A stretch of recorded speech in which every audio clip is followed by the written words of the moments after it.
Okay. Well, hi everyone. Welcome back to Tattoos and Toddlers, but this time I'm in season 2, which means I'm just meeting more people. The more people I meet, the more conversation we get to have, and the more we get to learn about, I don't know, tattoos, people out there with fun stories, people out there figuring out how to do business and caretaking and how to compartmentalize your passion with things downtime, rest time, busy time, family time, everything. And this is what I'm here for. I'm here for real conversations about everybody. I feel we can learn from each other as we sit and listen and discuss these kinds of topics. But today I have a very, very special guest, Shannon. Introduce yourself. Hi, my name is Shannon Tarrant, and I live in the Central Florida area. And I've been a wedding professional for my entire career, almost 20 years in. And I own two companies now. One is Wedding Venue Map, which is a Central Florida venue search engine, and recently launched a second company called Venue Help Desk, where we work with and support and coach through wedding and event venues across the country with tools, resources, and solving one problem at a time. And love speaking and helping and sharing and just running my mouth. That's it. And that's what I mean. I take it are you the kind of person that has never met a stranger? You have no problem talking to people, that kind of person? True story. I joke and say I'm an omnivert because I'm not really an introvert, but I love doing all of that. But at the end of it, I need a minute. We hosted a huge networking event last night. It was amazing, but I woke up this morning and was like, oh my God, I don't want to talk to anyone for a few hours. I had another whole podcast just on the wedding and events hangovers. It was great because Yes. it is true though. Like we have so much energy that we put out into the world, and at some point we've got to turn it off or stop the flow, turn the knob, something, Yeah. because we're not meant to be forever pouring. We should actually take it in every once in a while and sit. Which is funny because our conversation kind of started off about how we obsess about our businesses, Yep. and I think it's we have to be realistic about the terminology for that for each of us, has we all have our own obsessions about it. And some of us are driven and we obsess about things. And so I understand that part of not only having a business, you kind of have to obsess about it, don't you think? If you Yeah. I have mean, a I small think business. Yeah, especially when you're a small business and you go through these ebbs and flows of sometimes it's Yeah. massive hustle time and sometimes you can coast a little bit. You've got things lined up and you don't always have to be launching something new and doing something new, but it's really kind of setting yourself up for that roller coaster that is running a small business. And if you don't love it and love what you're doing, it's time to look for something else to do. So, yeah, you have to be. I mean, I hate the word workaholic. Yeah. Actually, like, hate it because I feel like, It sounds like an addiction more than an obsession, I guess. yeah. And I think people who use that word, like, oh, you're a workaholic, I want to look at them and be like, do you like what you do? Yeah. Because if you've never been in a spot where you are obsessed with what you do and you love it and it fuels your soul like it literally fills you up, then you might not be able to just understand it. And so the workaholic sounds like, oh, I'm just doing it to do it versus I love, what you said, being obsessed about it. I could, because that's the only word I could think of that Yeah. still can be, it can be healthy and unhealthy. And I Yep. think, nobody teaches, you can't teach it, honestly. You can write a book about it, you can do your podcast about it, but it's like until you step out and do it, you don't understand what happens inside of you when you're doing what you love. It's like it's so different than when I used to. Okay, fun fact about me, I used to have an office job for like 10 plus years. Data entry was my comfort zone. I didn't have to really talk to people. I did have to every once in a while talk to a customer, because it was their billing was off or some payment didn't get posted. I was really in that kind of a job for a really long time. Yeah. So that had nothing to do with being passionate. That just had everything to do with a paying a bill. But then I realized it left me space at the end of the weekends to like obsess about my art or anything else I wanted to get into. Well, fast forward, starting my own business, I had to obsess about it 24/7. I mean, it's Yeah. like You can't obsess about it while you're at work because it distracts your work productivity. But then you start your own business and all of a sudden you're obsessed. And that's why people joke about, oh, you want to start your own business and have a like not a 9 to 5? How about a 24/7? Yeah, literally. Literally. And I think that that's, it's, I also think phrases like work-life balance are toxic when you own your own business, Yeah. because I don't think the word balance is impossible. We joke around in my house, we call it work-life integration. Yep. Same. And it's about finding the moments where, my partner, he drives everywhere we go, like anywhere, no matter which car, whether it's his car, my car, he's the driver and I'm the passenger seat, because that 30 minutes in the passenger seat, whether I can be engaging on social media or replying to 2 emails or, singing along to the music and just getting some little stuff done. But like 2 hour car rides when we're going to visit family members, I can crank out 2 blog posts. Like there's certain things, but that allows me, the integration piece allows me then when we get there to be focused. I can put my phone on airplane mode. I can put it down and throw it in my purse and I'm not thinking about anything. But you've got to find how to make the minutes matter and how to really utilize those pieces, be obsessed, but find a little bit, you got to turn it off here and there every now and then. Yeah, and I think I want to kind of like explore a little bit more, even further. Like we're talking about being fulfilled, we're talking about being obsessed, we're talking about the work-life integrations of our basically it's time management. Let's just Yeah, be honest, it's all time literally. management. It That's is. the first thing I learned about being a parent was, oh, it's time management. Okay, I got this section amount of time to feed something, do something. I used to only work in nap times because that was the only way my brain worked. Yep. Like this is why I told you, and I'm being honest for all the parents out there or anybody who has that alternate obsession in the back of your head that you automatically switch from small business to whatever else it is you're obsessed about. But if my daughter is home, I cannot think properly. Like she takes my brain, this piece of my Mm-hmm. brain, and it goes over here. And for years, I was like, I feel guilty or I feel this or I feel that. Yeah. But those 2 hours of her nap time, I could get so much done because I Yeah. was laser focused on what I needed to do and the amount of time I had to do it. Now that she's older, I don't do that anymore, but I do think a season of my life it was necessary. But it Yeah. really helped me be a better business owner in so many different ways.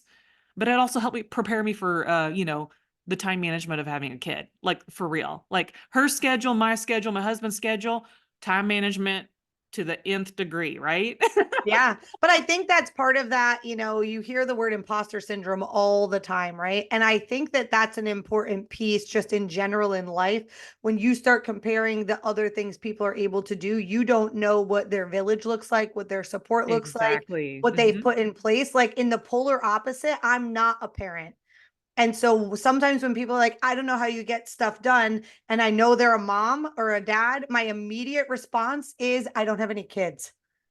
And Yeah. I'm not, because I can eat popcorn for dinner tonight. I'm not saying that's healthy, but I'm saying like I don't have another body to feed, right? I don't have Yeah. to, I'm in a long-term relationship. Like we obviously we do things to take care of each other, but I don't have kids to financially support either. So things like having meal delivers like done, I just have to microwave them, healthy meals delivered, check the box. Like so I just have different, so you have to be really careful looking at other people and Very saying, careful. I wish I had what they had or could do what they do, because, and I'm sure you see this too, the more you connect across the country with people within our industry or Mhm. really, or you really get close with people, when you see behind that curtain is all a bunch of bullshit. Yep. Like it's not really, the perception is not the reality. And so I think it's just being careful. Yeah, if you see somebody doing that, but ask the questions. What Yeah. are some of the ways, that's how I learned a lot of the tips. Like I have a girlfriend who introduced me to the meal service company because she doesn't have kids either. And I'm like, what do you do? I hate thinking about dinner every night. It's dinner. And She goes, I don't know about you, but are you a cook of the group there in your family unit? I literally could eat a grilled chicken breast and steamed broccoli when I'm home 7 nights a week and could care less. Like I could eat pasta and sauce and move on and get back to work. But I hate cooking when it's for function, when it's for fun and we're hosting friends, different Yeah. ballgame. Yep. But Yep. the daily meals, like you said, it's the time management pieces of that allow you to enjoy your obsessions, whether it's work or family or sports or crafts or whatever it is. Anything. Like Yeah, it's you have to manage it. I love that you said that because I am not the cook either. And I was like, sure, okay, I'll make some spaghetti and meatballs. I could handle a noodle, okay. Used to work at a restaurant for a couple of years, Yeah. believe it or not. I feel like I've lived a long time and my story has a lot of chapters. But it's like, my husband is so good at cooking and I don't want to think about it. Yep. So if I am so inclined, I'll ask him, "Can you cook me a couple of pieces of fish?" And that way I don't have to think about it. Yep. Yeah. And we did like crazy time. I mean, I'm a time management monster. Like minutes Yeah. matters, like phrase of the year. Like I Yes. sat down and took 30 to 40 recipes. We tested a lot of things. I tried them. He was like, I don't like that. I'm like, cool, never make it again. But I put them all in a binder and we sit down and it's like this stack of crock pot recipes. And then we just got into rhythms where like Monday night is crock pot night. Thursday night we get food out. Like so that every day there's no, it doesn't have to be what are we having for dinner or I'm not in the mood for that. I'm like, this is what the menu is for the week. I'm not, this is what we're gonna do. And so it wasn't that it was always food coming in from out because that got Yeah, old. yeah, We did yeah. it for a while, but we got Yeah. sick of it.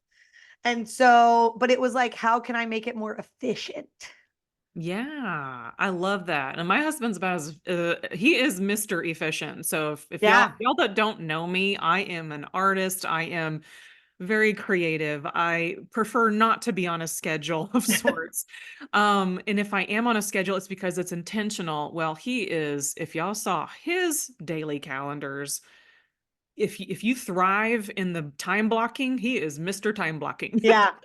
But Yeah, I but you think have to, but like you yeah. said, right, you have to figure out what works for you Yeah, and and it's your personality and important. your style. Yeah. It's important if you do have a partner and y'all happen to, oh, I don't know, share the same office like we do. His working style's different than mine. Mine, again, I told you, if everybody's out of the house, I think even clearer. So if everybody's gone, I can just think, and Yeah. I can't get the same results at a coffee house. I know myself, Nope. right?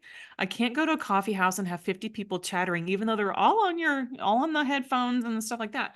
But my work environment, it tends to change depending on the day. Like if I'm feeling good, then I'm in here now in my front room. I'm turning it into a studio so I can have this quiet space. And Yeah. I'm sure you've done this too, where you have spaces in your home that are designated for I'm doing this, but like you Yep. said, you're also mobile and working, which I think is also a great thing to think about as we're building our businesses and our obsessions about our business and what we're trying to do. Yeah. And I mean, I'm a elder millennial, young Gen X, right? I'm on that weird line in between the two. And part of that is I do not love to live 24/7 on my phone, doing business on my phone. Like Yeah. I am 100 times faster on a computer, on a laptop, Heck on yeah. I love my something with a keyboard so much. keyboard. I Yeah, love I'm my so keyboard. much faster with a keyboard. And so I think that, again, you have to figure out what works for you and also what time of day, what tasks work well, right? In the morning is my like zone of genius is from 7 a.m. to 11 a.m. I can crank. And so I don't allow appointments during that time. I don't do any of that. But when I have to play graphic design and design canvas stuff that I don't want to say it doesn't take brain power, but nothing like that advanced in terms of brain power. It's kind of rhythmic and I'm playing and designing and being creative. Those are late afternoon activities. And I can take my laptop onto the front porch. I'm not dual screen, high Wi Fi. Like, I don't need that to do that because I'm focused on the one project. And so, yeah, you just have to like keep looking for ways that it works for you. And so I want to take us back in time for a minute. Little Shannon, how in the world did you land into all of this anyway? How did this turn into your passion? Because I want to go a little further back on when this started. Like, what was little you like? Like the younger you in school, or what did you just know what you wanted to do passionately at a younger age, or did you Yeah. figure it out in the middle? I don't know. Like, Yeah, I didn't really figure it out at the time I should have. And it's one of the reasons why I'm super passionate about paying attention to my friends' kids and looking at Mm, the things they're into and being like, hey, she's got some innate abilities in this that yeah. you guys need to look at. Because Yes. if you go all the way back to like me being a Girl Scout, working in retail at the mall, somebody should have noticed that I'm a monster at sales, that like I'd sell more Girl Scout cookies and I'm competitive and I'm like results driven. And not that my parents didn't notice, but you don't always think as a parent of looking at those skill sets and figuring out Mm, how to develop them into a career. exactly. And so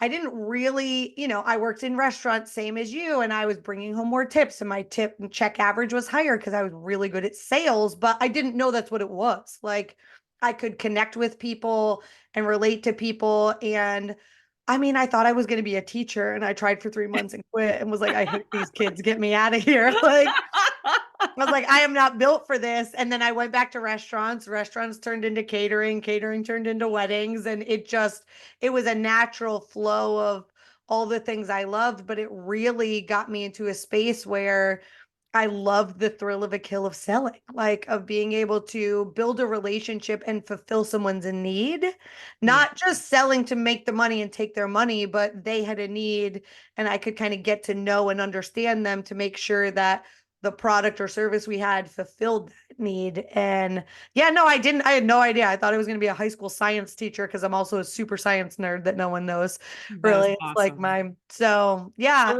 So were you freaking out about the awesomeness of the eclipse? I did. I mean, we weren't in the zone of amazing, and I actually was on an airplane. So lame as I was watching, we didn't time it well. So Oh my we were coming gosh. back from vacation, and I'm like, oh, we're gonna miss it. And I said, well, good thing I have a lot of photographer friends who are Well, killing it with the photos right I now. was So gonna I'm like, say, and sometimes this happens in my life where I think to myself, well, I'm a photographer. Everybody's expecting me to do XYZ. And then I just totally be like, no, not doing that just nope. because I don't want to.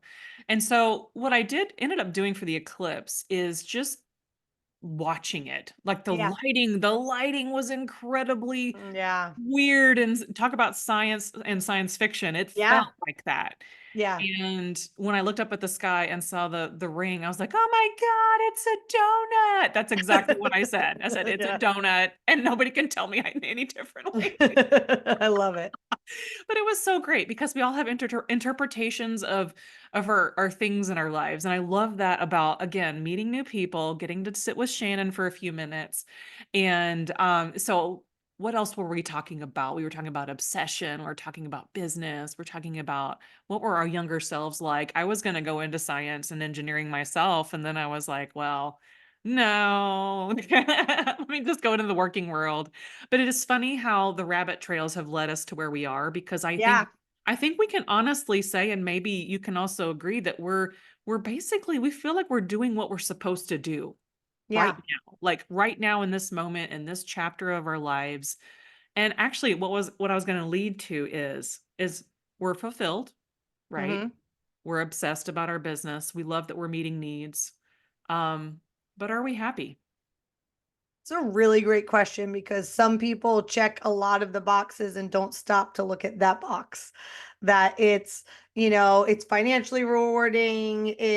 Maybe fills my cup on that piece. But Mhm. I joke a lot and say I feel like the world is, it's like a three-legged stool, that I've got the business on one leg, friends and family, and relationship on the third. And at any given point, one of the three is out of whack. I have never, in 7 years of owning this company, 20 years of working in events, one of the three always feels like it's the short leg on the stool. And so when my relationship is killing it and I'm giving time there and everything's going great and the business is going awesome, my friends are like, I haven't seen you in a while. Or when I'm making all the time for friends and family Yep. and You feel my like your business relationship is suffers. great, the Yep. business is suffering because I'm not putting the time there. Like, so I think that you do have to just kind of accept that it's never gonna, there isn't balance. Like balance doesn't exist. So But you can be happy with you can all be of that happy. and in Yeah, that. but you have to like find that for yourself and find Yep. the things.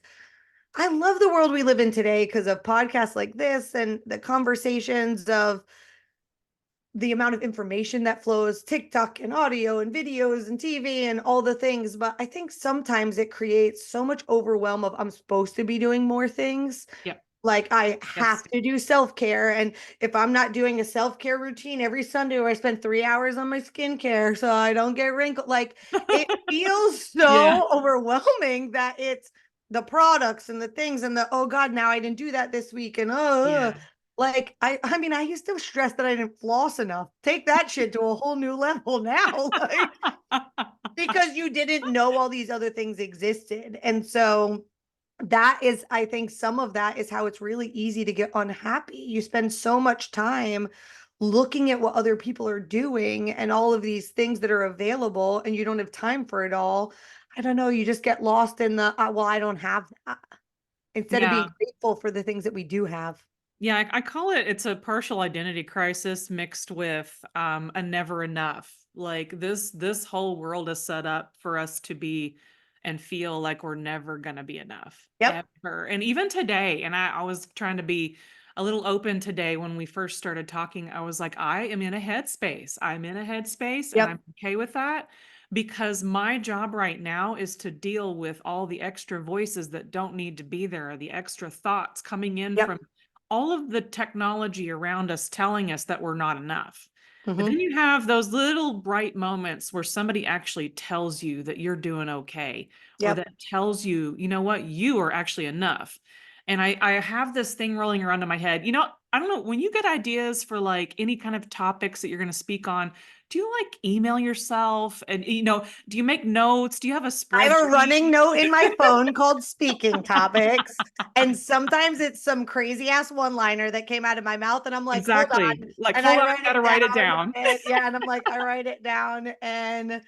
But I think you're right. There's so much opportunity when you start considering, and if you start looking at the losses in business or the negatives or you like me, also we submit to speak at a lot of conferences and pieces and parts. And there's a million reasons when you're a conference organizer as to why you pick people and why you don't. It doesn't Yeah. always feel that way when you're the rejected one on the other side, but every single time I've gotten declined from a conference that's like a national conference that I really would have thought I would have gotten, something else comes in that was better in that window of time, or like a week away from, that I wouldn't have been able to say yes to Yeah. if I had been accepted at the first. And it didn't feel good in the beginning, but you learn to kind of just trust the process and Hmm. leave it up to the universe to say where I'm supposed to be and when I'm supposed to be there. But you got to get out of the headspace. Yeah. And I think that's where I was this week. It was, my year started. I think I heard you say you had like a phrase you were this was like your phrase of the year. Yeah, minutes matter. That's the phrase of the year this year. Minutes matter. Well, guess what mine is this year? What? Collaboration. Okay, that's a I good was like, one. no, it's Here not the we same. go. It's Here not we the same, go. but like collaboration to me means, and when the word came to me was literally like, you know what? It's great to be the person on the stage every once in a while that says, I have this perspective, I have this voice thing I want to share. But I also see the power of community and I see the power of collaboration. And I Mhm. think this year for me was shifting that little tiny bit. It wasn't a lot. Like I just using my Yeah. voice is powerful enough. Honestly, if y'all had known me 3 years ago, pre-Clubhouse, this was not on my um, radar to do all this stuff. Yeah. But thankfully, I know amazing people and I keep meeting amazing people. And have you noticed, and I'm sure maybe you've dealt with this too, but when you get inspired by people and you realize that, hey, they're doing it, you could do it too, kind of a thing, but in your own way, it's Yes. like I continually meet people that are already doing things that I maybe thought about doing 15 years ago. I haven't done yet, right? So I'm so thankful to everybody who has just showed up as who they are and they're doing what they're passionate about because it's allowed me to also find my way. And I think we all, in some ways, are little lighthouses to each other. Yeah, I agree. And I think it's doing it exactly what you said, trying to do it your own way and not worrying so Yeah. much that there's sometimes I have a foul mouth when I speak. I'm super direct. I'm a little funny along the way. I'm sarcastic, and that is not the right fit for everyone. So 10 people in a room, if I'm speaking, two of them literally hate my education style. Four of them will think it's the best thing they've ever heard, and they're going to go take action on all of it, and the rest fall in the middle. And that's okay with me. And if the two people are judging my submission, I get declined. And I'm okay with it because it's not the audience for me, not where I was supposed to be. But I had to learn to be myself and do it my way. And if you don't like it my way, the way I do it, then I'm not here for you to have to share it. And I think that's what's great. Just my personal story too. When you get into the art world, into photography, it's all subjective too. It's the same. A And hundred that's what I percent. realized when I went into speaking as well, is that no matter how much you learn, it's actually the same patterns over and over again. You have a platform and a voice in this, and then you have a business out of that. So it's all the same. It's like a wedding is the same every time too. The same meaning. Yeah. Somebody's going to walk up there and get married. Somebody's going to maybe say a vow or two and having a ring exchange. Yep. And then they're either going to be done or have a party. So we Yep. know there's like the top factors of what makes our lives and our businesses interesting and what makes it work. None of that changes. But I do find that it's funny because I love the evolution of when I look at my life, how it all works together. And I actually made an art piece. I'll show you on I'll send you the picture, but Yeah. literally all works together. And I think that's the beautiful thing about it. And speaking of working together, I feel like we have to work in the tattoo thing. Oh God. When I saw the topic, your podcast title, I was so excited. I'm like, I ooh, was like, tattoos. apparently Shannon's got some stories to tell us regarding tattoos. I'm all in, so go for it. Well, I mean, I'm a little bit older of a lady, and it was less of an art form back in the day. It was more of a rebellion, like in Heck a yeah, it different when was. you're getting stuff tattoos like the day you turn 18. Yep, And yep. um, like you're like, I literally turned 18. I'm gonna go tattoo my favorite thing on my body, but I'm an Are 18 year are we old like the idiot. same person? I don't know. Maybe. And it was like definitely rebellion based. And That's so so, funny. you look back at some of the things, and I'm very happy to say that all but the tattoo on the top of my foot are not exposed to the world, because I wouldn't say I'm proud of all of them, and they're fully covered by clothes all the time. But it's so interesting to think, like, when now my stepkids are in their 20s and they're like, I'm going to get a tattoo. I'm like, let's just talk this through. Like, I'm here to support it. But like, you guys haven't even seen my tattoos, so I'm going to show them to you. And they're like, oh, I'm like, think through what that's going to look like 30 years from now, 20 years from now on your body. Like, it's such an interesting, and it's so different now because it wasn't really accepted. And we did weird things like dropped a tattoo there, dropped a tattoo. Like, it's just not the same in today's world. So I do have more tattoos than people know. I have 4 tattoos on my body, and the one on the top of my foot is the only one people usually see because I wear a lot of sandals and shoes that you can see it. But I kind of feel like it's my own little secret, right? Okay, now I guess I was gonna say the one on your foot that people can actually see, is that the one you're most comfortable with anyway for everybody to see? For sure. It was definitely when I kind of picked up my life and moved from Connecticut to Florida and kind of start all over again, transferred to a different college. It was like a life changing, and it's so simple. It's a sun with a moon inside and a star. And it was just Oh, like I'm in a different phase, right? It's like a different moon phase, it's a different sun eclipse. phase.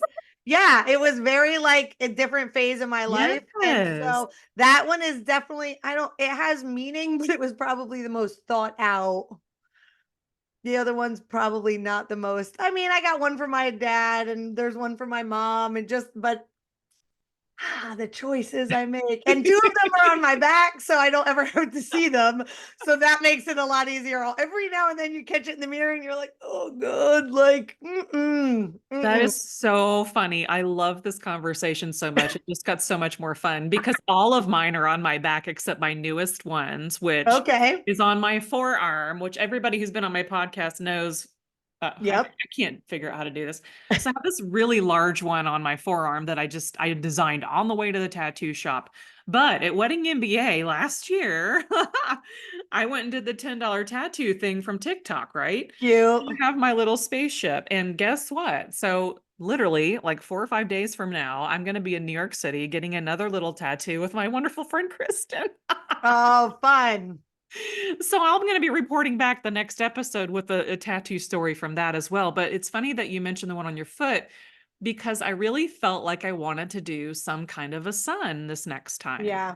And I've looked, incessantly through. That's the worst part about getting inspired about tattoos and art is that you want it to Yeah. be, at least for me, I was like, I want it to be meaningful, but this is definitely going to be a public space. Now I'm like thinking public space. I'm going to be having it on my arm. What's this going to look Yeah. like? And I just love the fact that these little tiny flash tattoos it gives me less commitment. Yep. If that makes sense. Yeah. You're in there for 15 minutes instead of 45. Yep. Yeah. But it's like, I just love the meaning of that tattoo for you because I just, you'll have to show me a picture of it too, because I think Yeah. it sounds great. Because I've been doing nothing but looking through celestial objects for like weeks Nice. leading up to Yeah. this next appointment. So I would Yeah, and love it's to just, see it. it's such a different time now, which is great. Like even Yeah. early in my career, the catering company I worked for could have cared less, but the hotel is a family-owned resort. I mean, if you had like exposed tattoo, like when I Yep. first started, he's like, "Can you cover that?" I'm like, "You want me to put a band-aid on my foot every day?" And I looked at him was like, "It's like the top of my foot. It's not across my forehead. It's not even my arms. Like it's top. How many people are looking at my feet? Can we talk Yeah. about it?" Like, and so, but even that was a little bit of a push, to be able to allow that. And so I love that the world we live in, and as a small business owner that employs other people, like I could care less. Like I don't even care if you have a college degree. What life experience you have? What have you accomplished? And so, yeah, I love that we live in a totally different world with tattoos now than it was 20 Absolutely. years ago. It wasn't just bikers. Totally Absolutely. different. Like you said, like in the Yeah. 90s, for me, that was 18 years old, and I went to Sturgis, South Dakota, and I Nice. got very inspired by the bikers there. And I was like, Yep. maybe that's what I'll do in college, and to put it in the back of your head. And all of a sudden you get this really cool college roommate who wants to go get a tattoo. And I was like, I'm in, let's go. Yep. And as everybody knows on this podcast, I could not get tattoos in Oklahoma at the time because I was living in Oklahoma and we had to go across the border to Kansas. That's so crazy. Isn't that amazing? I will tell you that my very first tattoo I was only 17 and I lied and said I was 18 and they didn't ask for my ID, which was ballsy. And that's why it's the dumbest one I have and I'll never tell you what it is. But I was like a moron high schooler. Like, this is why you shouldn't be allowed to get tattoos at that age because you're dumb. Like, What's that 20 questions thing? Is it a vegetable or a fruit or it's an animal. There you go. That's okay, all I'm okay. going to say. Vegetable, animal, mineral. It's an animal, and we're going to be done with it. And that's all you're getting out of me. I love this so much. This is the Yeah. best wrap up to our episode ever. I am just giggling. If y'all are watching the video, my cheeks are all red because I've been laughing so hard. That's great. But anyway, as we wrap up today, what can we leave people with? Inspirational. We've been talking about, time management, passion for our business, not showing people our tattoos. What should we leave people with today? I love it. I mean, I think it's okay to be who you are and how you want to be and know that you don't have to give it all out there. Like in the world of somebody in my 40s, I'm a little more careful on social media than, the next generation is. They're a lot more comfortable leaving it all out there, that it's okay to put a lot out there to build a brand and to be who you are and influence other people, but it's also okay to save some things for yourself. Like you don't have to be all the things for everybody. Yep. You don't have, I mean, one of that being embarrassing tattoos, but like you don't have to be all the things for everybody. You don't have to do all the things. And, you can have those pieces of yourself and you don't have to fake it. It's okay to have a bad day and not shove, "I'm the happiest ever" on my stories all day long. It's okay to just not post that day. Nobody's going to notice. You don't have to go be negative if you don't want to, but it's okay to keep some things for yourself. I love that. That's a perfect way to wrap this up. And I'm going to leave everybody with remember today that you are enough. There is more than enough of you to go around.